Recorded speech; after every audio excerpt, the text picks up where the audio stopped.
Hoy continuaremos con la sesión número 4 que tiene por tema composición química de la materia. Aquí haremos la siguiente pregunta. ¿De qué material está constituido nuestro cuerpo y el de los seres vivos? Sabemos que todo cuerpo que existe en la naturaleza está constituido por materia. Obviamente, actualmente conocemos más de 100 tipos diferentes de elementos químicos, las cuales han sido descubiertos a raíz de diferentes tiempos desde 1700. Ahora, si analizamos el cuerpo humano, encontraremos que está hecho a base de elementos químicos fundamentales, que son los CHOM, que forman el 96% del cuerpo, entre otros. Ahora, vamos a ver cuáles son los CHON. Cuando hablamos de CHON estamos hablando de carbono, hidrógeno, oxígeno y nitrógeno, cada una en diferentes proporciones, las cuales equivalen al 96% de nuestro cuerpo. Comenzamos. ¿Cuánto creen ustedes que tenemos de carbono? Referente al carbono tenemos simplemente un 18% dentro de nuestro cuerpo, un oxígeno de un 65%, hidrógeno en 10% y lo que tenemos un poco más leve del CHOM es el nitrógeno, que es un 3%. Esto equivale al 96% de todo nuestro organismo como materia. Cuando hablamos de oxígeno, hablamos de que el oxígeno siempre ha llevado a altas temperaturas, se combina y forma ácidos. Ahora, si hablamos por tema de tabla periódica, el oxígeno tiene un número atómico de 8, su fórmula molecular es el O2.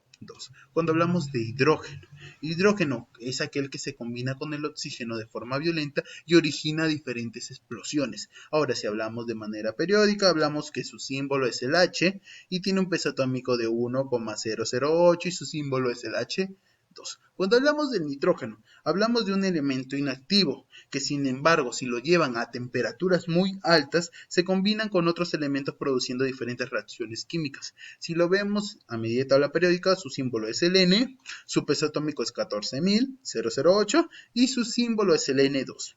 Cuando hablamos del carbono, si hablamos del carbono como símbolo C, si te hablamos de peso, estamos hablando de 12.000 o 12,0011. Si hablamos del carbono, el carbono se encuentra bajo la forma del diamante. Aquí algo muy importante. Y el grafito. Ahora, debido a su tetravalencia, forma una gran variedad de compuestos, entre otros elementos. Es uno de los más abundantes de la Tierra.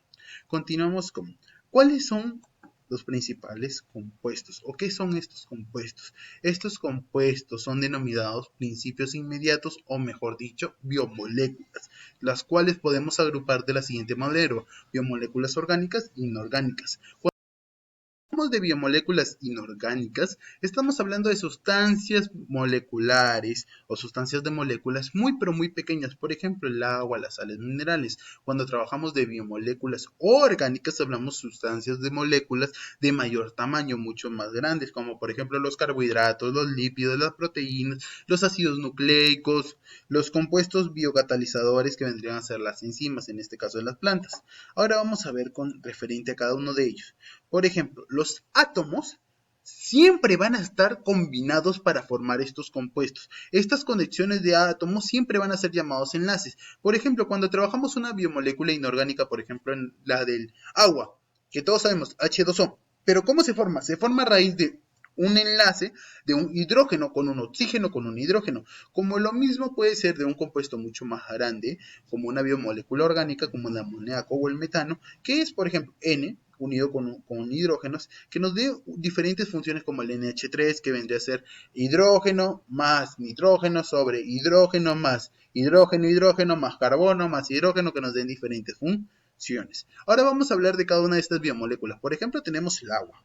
El agua es la sustancia más abundante del mundo que todos los organismos. Eso todos lo sabemos. Pero las moléculas de agua están formadas por la unión de dos átomos de hidrógeno y un átomo de oxígeno, que lo acabamos de decir. Pero esto siempre va a estar unido mediante enlaces covalentes. Esto es algo muy importante. Ahora, cuando se forma un enlace covalente entre dos elementos diferentes, los electrones entendidos en estos son atraídos uno hacia el otro, enlace covalente. Ahora, continuamos. Vamos a ver un ejemplo de cómo se hace una molécula de agua. Tenemos, por ejemplo, los dos hidrógeno, oxígeno, hidrógeno, formado todo esto bajo un ángulo de 105 grados y estos tres formados por diferentes enlaces. Continuamos con las sales minerales. Las sales minerales son compuestos que están formados por la unión de dos pequeños iones, no de átomos, dos pequeños iones, la cual es una sal que se disuelve en agua y se disasocia de sus iones para formar esta nueva composición.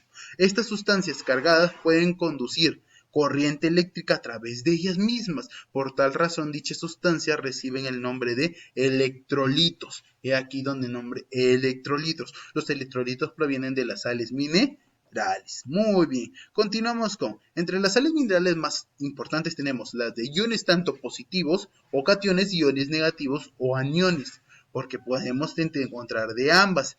Ahora, iones positivos, por ejemplo, tenemos al sodio, al potasio, al calcio, al magnesio. Iones negativos al fosfato, al carbono, bicarbonato, cloruro, que son un poco más compuestos. Ahora, los iones negativos, por ejemplo, el carbonato abunda en los huesos. El bicarbonato abunda en los huesos. La mayoría de iones negativos se encuentran en huesos.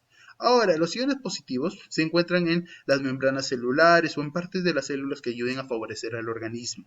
Continuamos con biomoléculas orgánicas. Dentro de biomoléculas orgánicas tenemos aquí los carbohidratos, que son también glúcidos, que son compuestos constituidos por carbono, hidrógeno y oxígeno. Sin nitrógeno, la molécula de carbohidrato consiste en la cadena de átomos de carbono. Más o menos va por esa teoría. Ahora, los lípidos. El lípido es algo completamente diferente porque está formado por carbono, hidrógeno y oxígeno, pero la relación entre el hidrógeno y el oxígeno es mucho más mayor que entre el hidrógeno y el carbono. En los carbohidratos profundiza más hacia el carbono. En los lípidos la relación de hidrógeno con oxígeno es mucho mayor y es mucho más superior. Trabajamos lo que también son proteínas, que son los compuestos orgánicos mucho más comunes en los organismos vivos, y su molécula de proteína está constituida principalmente, de nuevo, por ahora sí, por el chon, por carbono, hidrógeno, oxígeno y nitrógeno. Adicionalmente, algunas proteínas de átomos como azufre, cobre, pero que son para que en pequeñas cantidades pueden llegar a proporcionar energía y nutrientes hacia el mismo organismo. Continuamos con los aminoácidos. Los aminoácidos también se unen para formar proteínas. Muy importante. Estos se unen siempre mediante un enlace peptídico, que consiste en que parte básica del aminoácido se una a una parte ácida. Esto es lo más importante de los aminoácidos, que siempre es la unión de una parte básica con una parte ácida que forma, al unirse, aminoácidos, que son aquellos que están unidos y están formados en las proteínas. Disculpen el entrevero. Ahora, las enzimas. Las enzimas son sustancias catalizadoras de los procesos biológicos. ¿Qué quiere decir esto? Que son aquellas que simplemente se encargan de ejecutar o propiciar que ocurra una reacción química. ¿Qué quiere decir eso? Lo curioso siempre de las enzimas es que, a pesar de estar en las reacciones, al final permanecen inalterables, como si no hubiera pasado nada, es decir, no forman el producto final. Sí son parte de la reacción, pero no están en el final se mantienen cada una por su lado. Continuamos. Bueno, chicos, a raíz de este tema van a tener que realizar un resumen como siempre y realizar la siguiente actividad, que son responder las siguientes preguntas. Bueno, eso ha sido todo por hoy, nos volveremos a encontrar.